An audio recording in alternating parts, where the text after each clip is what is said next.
เป็นพรสวัสดีสบายดีพ่อแม่ครูบาอาจารย์โยมพ่อโยมแม่ทุกท่านทุกคนที่กำลังติดตามนะตอนนี้อยู่เวียงจันทน์เนาะตอนนี้เราอยู่พ่อแม่ฝรั่งเศสประตูใส่เนาะประตูใส่เนี่ยจะเป็นมีคนหลายเนาะคนมาเที่ยวหลายตอนนี้หลวงพี่มาถึงแล้วเด้อให้เจ้าเดิน3 กิโลเนาะเดินมาถึง3 กิโลประตูชัยนี่เป็นด้านหน้าประตูใส่เนาะหน้าประตูใส่ด้านหลังประตูใส่มันมีคนหลายเนาะคนหลายละประตูใส่มีคนหลาย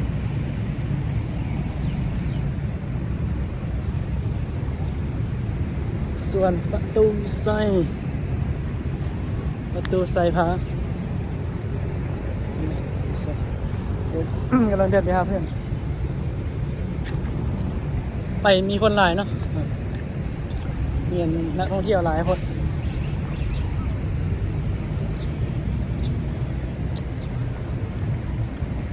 สันน้ำเนาะสันกระลำบ่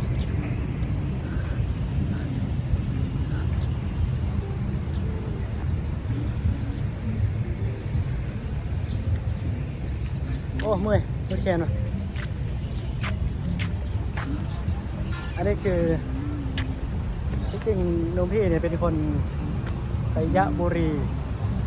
ผมว่าไสยะนี่ย่อมาจากไส้นะไปคนไปใส่ไส้เลยไส้บรรยะนะปลามันก็เลยออกกลายเป็นลี่ปลาเป็นลี่เลยประมาณนี้เนาะคนไสยบุรีนี่ติดกับจังหวัดเลยนะอันพอมาพักกับเพิ่นเนาะ3 วัน2 วัน 3 คืน2 คืน 3 วันเนาะคนนั้นเนาะวัน 2 วันเดี๋ยวมื้อหนึ่งพี่จะเดินทางเลยตามที่เป่าในคลิปที่ผ่านมาเนาะคือเราอันนี้เป็นด้านหลังประตูใส่มันจะมีน้ำพุนะครับมี2 บ่อนไว้ข้างในเป็นใช้กระลำเนี่ยดาวาไลสดใช้กระลำนะบอได้ไลสดนะไล่คนตัวนี้นะลุงพี่ที่จริงแกเป็นคนโมกินน้ำเลยวดน้ำได้จากสมองเลยเนี่ยใช้น้ำเลยปิดการไล่สดบ่ปิดเอามาถ่ายรูปบ่ได้สิห้ามเขาบอกห้ามจุดที่เนี่ย No small increase เอาจุดที่เนี่ยใส่ตอนนี้มาสิมาอะไรย่อเลยได้สายเขียวนะไอ้ย่อมแล้วฮัลโหลสบายดีไหมครับกันแล้ววันนี้ทำมากันแล้ว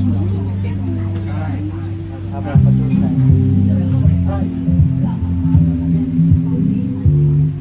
เอาซัดนมเลยหรอก็ข้าวเป็นนมเลยเหรอเอาไหม1 2 3 4 5เอามะพร้าวเลยดูพี่เอา4 ไม่3 ไม่4อย่างคือจะได้ทำหมูเอาเปลือกเอา4อย่างต้อง4กันอยู่แล้วเอาเข้าไปบอกว่าไม่ก็ได้ไว้เถอะทุเรียนดีหรอเป็นลูกมันตรงชายแล้วก็ถ่ายรูปเดี๋ยวมาไม่ถึงเขาจีนคาเฟ่เอาน้ำดื่มจริงๆแล้วตอนนี้มีงานถ่ายนะฮะนะให้เป็นไก่ให้เป็นคนลาวเป็นไก่ให้เป็นไก่เดี๋ยวคณะเขาจับกันนะเอาแม่งคนเก่าอยู่ตอนนี้ไม่เป็นไรครับไม่เป็นไรเดี๋ยวขออนุญาตเคลียร์เอาไปนั่งใส่ห้อยขออนุญาตยืนนะเข้ามา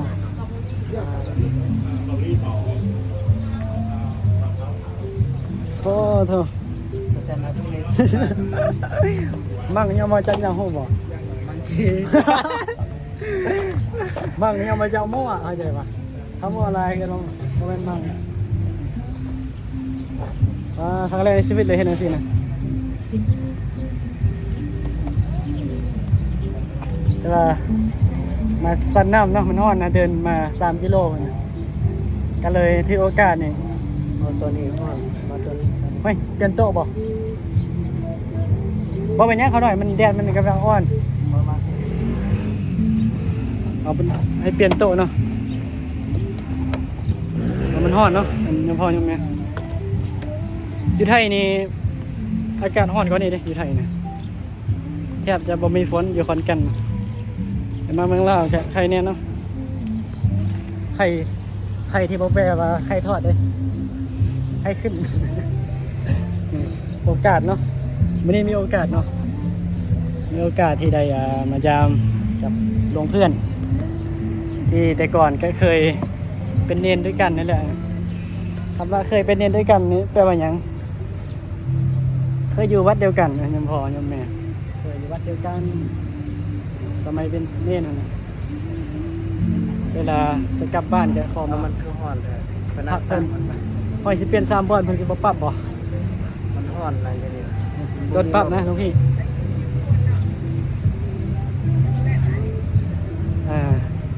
ฮ้อนเนาะอากาศกับโอกาสมันต่างกันโอกาสดีแต่ว่าอากาศบ่ดีปานใดเป็นว่าคนเฮานะความทะเยอทะยานนะมันสูงกว่าทุกสิ่งในการกระทำมันสูงแบบใดเฮาทะเยอทะยานที่จะสร้างอีหยังก็แล้วแต่ด้วยความตั้งใจเนาะ ห่อนอยู่ มีความทะเยอทะยาน บ่มีลมเลย มีความตั้งใจที่จะไปเฮ้ยใส่ได้ใช่ปะ ได้ นี่เนาะโอ้เดี๋ยวลงเพื่อนปัจจัยดีอยู่ลงเพื่อนไปเป็นคนเวรี่คายนะโซ่คายเลยคายที่โบแมนว่าประเภทเลยคายที่แปลว่าใจดีเนาะใช่เลยโอ้เป็นอะไรความมั่นใจอาจจะบ่มี มันอาจจะบ่มาเลยว่ามันอาจจะบ่เกิดจากความง่ายๆกับว่าได้นะความมั่นใจหยังมั่นใจในสิ่งที่เฮ็ดเป็นว่าเฮ้ยขออภัยsorry เดี๋ยวตอนนี้หาหมองนั่งก่อนเนาะ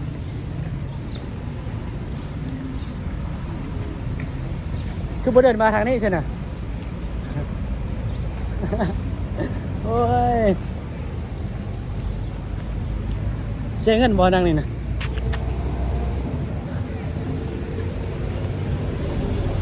นี่เนาะอ๋อน่าจะโอเคแล้วบ่นี่นะโอ้โอกาสดีอากาศก็ดีแล้วโอ้8 นาทีแล้วเนาะยังพอยังแม่ถ่ายตามแบบคุณพี่ชอบถ่ายนี่เป็นน้ำเนาะถ่ายคลิปเวลาว่างเนาะก็สร้างสตอรี่จังหน่อยเนาะในการสร้างสมุดสร้างโน้ตสร้างสมุดบันทึกเข้าไปสร้างสมุดบันทึกในการเดินทางในการซ้ำกับเวลาเราไปไซต์เนาะเป็นความทรงจำในการเป็นการย้อนเวลาใดเนาะด้วยการถ่ายคลิปว่าช่วงนั้นเขาเฮ็ดอีหยังจะนักถ่ายเนาะหลวงพี่ชอบถ่ายคลิปนะพอยังไงชอบถ่ายคลิปแต่ว่าเวลาอยู่วัดมีก็ถ่ายเยอะแต่ว่า อากาศมันว่า ไม่ค่อยถ่ายส่วนมากนี่ถ่ายกับอันตาเนาะถ่ายกับอันตาเป็นยายโอ้โอกาส ถือว่าเป็นโอกาสอีกมื้อหนึงมื้อนี้นะใส่อะไรกะหล่ำนะไอศครีมต่างคนต่างกินข้าวเพิ่นว่าภาษาเว้าสั่งมาต่างกันต่างคนต่างอาบน้ำ แต่ละกันนะเขาแทบหุบ สร้างมาเกี่ยงลืงกันแท้เนาะเพิ่นว่าต่างคนต่างมันเปลี่ยนสร้างอันสิได้บุญสิมีกะบ่ฮอดสิมีอาจารย์สมพจน์หลวงพ่อเพิ่นว่าเนาะเอาสั้นได้บ่นี่ ว่า สิสั่งมังจารามิอันมันเป็นยังไงวะมื้อนี้นะตอนเช้านี่ตอนลูกพี่ตื่นขึ้นมาฝนตกตั้งแต่ตี4หรือตี5บ่ประมาณ ตีหก 6 โมงเช้าเนาะ6 โมงเช้าอ่ะโยมพอโยมแม่ฝนตก6 โมงเช้าจนฮอดถึงเวลาประมาณ8 โมงเนาะเขาหน่อยตามที่กันประมาณฮอด7 โมงนี่แหละแต่ว่าอีกประมาณ9 โมงมันตกอีกเทื่อนึงตก2 เทื่อเนาะฝนตกอยู่ที่เวียงจันทน์เนาะมื้อเช้าแต่บ่ฮู้ว่าอยู่ไทยในเมืองไทยนี่ขอนแก่นเฮาเนาะฝนตกจะฝากให้โยมพ่อโยมแม่เนาะเวลาเบิ่งคลิปที่หลวงพี่ถ่ายลงจะฝากให้ติดตามแน่จังหน่อยเนาะ คันบ่ติดตามมันจักสิว่าจังไดล่ะคือจังบ่มีคนเบิ่งนะเวลาลงคลิปคันหลวงพ่อโยมแม่บ่ติดตามนะจะมีอยู่อันนมส่วนหลายเนาะแต่ว่าส่วนน้อยก็ยังบ่ทันได้ติดตามเทื่อมีแต่เบิ่งซื่อๆเนาะเพิ่นบ่ได้กดบ่ได้แต่ก็ขอขอบคุณอีกเทื่อนึงเนาะก็ขอขอบใจเนาะที่โยมพ่อโยมแม่คันบ่มีคนติดตามก็พี่ก็บ่ฮู้ว่าสิเอาคลิปมาได้ไสลงเนาะในเมื่อลงคลิปไปก็หวังว่าไอ้มีโยมพ่อโยมแม่พี่ๆนะที่ถ้าเบิ่งก็หวังจังซี่เนาะแต่ว่า คิดว่านะแต่ว่าก็บ่ฮู้ว่าเพิ่นจะเบิ่งบ่ก็มีจะถ่ายไปก่อนเดี๋ยวพรุ่งนี้จะไปหลวงพระบางแล้วก็ประมาณวันที่1ที่2เนี่ยของพฤษภาเนาะหลวงพี่จะกลับบ้านเกิดก็คือบ้านพยายามหาผู้เฒ่ายามพ่อยามแม่แกก็ยายที่หลวงพี่ทายลงแก91แล้ว91ปีนี่ส่วนมากนี่เขาจะเขาเรียกไงถ้าเวลาเขาจะบ่ค่อยจำวันใดเนาะเวลาเขาบอกสิกลับวันที่นั่นวันที่นี่นะเดี๋ยวเขาก็โทรมาอีกโทรมาเมื่อได้ลานสิกลับยามบ้านแต่ก็คิดฮอดเนาะหลวงพี่ก็ถามมาคิดฮอดบ้านบอกจะส่วนบ้านนี่ก็บ่ค่อยคิดฮอดปานใดเพราะว่าบ่ได้อยู่บ้านโดนเนาะก็ใจมันอยู่แต่วัดเนาะแล้วก็ตัวมันก็อยู่วัดนำเป็นยังใจกับตัวมันอยู่วัดเพราะว่าตั้งแต่เรียนจบเนาะแต่ก่อนนี่จบม.3 บ่ม.3 ต่อม.4 ไปเรียนม.4 เนาะม.4 พี่มาเรียนที่มาบวชเรียนแบบเรียนในเมืองเนาะในเมืองหลวงพ่อบางนั่นแหละที่เคยเล่าให้คุณพ่อยังไม่ฟังอยู่ไปก็เป็นอย่างเนาะส่วนคำว่าคิดฮอดบ้านนี่คำว่าบอกคิดฮอดปันใดก็คือหลวงพี่ใจมันไปเอาอยู่บ้านนี่แล้วนะมาอยู่ตอนน้อยก็มักไปวัดอยู่ไปนอนกับเนนไปนอนกับหลวงพ่อไปทำวัดหลังจากเลิกเรียนนะตะกี้มักไปเดินวัดส่วนคิดฮอดบ้านก็เพราะว่าก็โดนไปยาวแล้วนึงก็มีผู้เฒ่าเนาะยายนะยายมีตู้ผู้เฒ่าแล้ว เราก็ควรไปยามว่าเขาเป็นลูกเป็นหลานควรไปยามเพิ่นคัดไปปีหนึงนี่ก็ปีละเทื่อสมมุติว่าปีละเทื่อเนาะ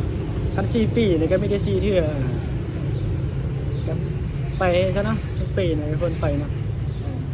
อันนี้สำหรับใครที่เป็นลูกเป็นหลานเนาะเฮ็ดเวียกเฮ็ดงานอยู่ทาง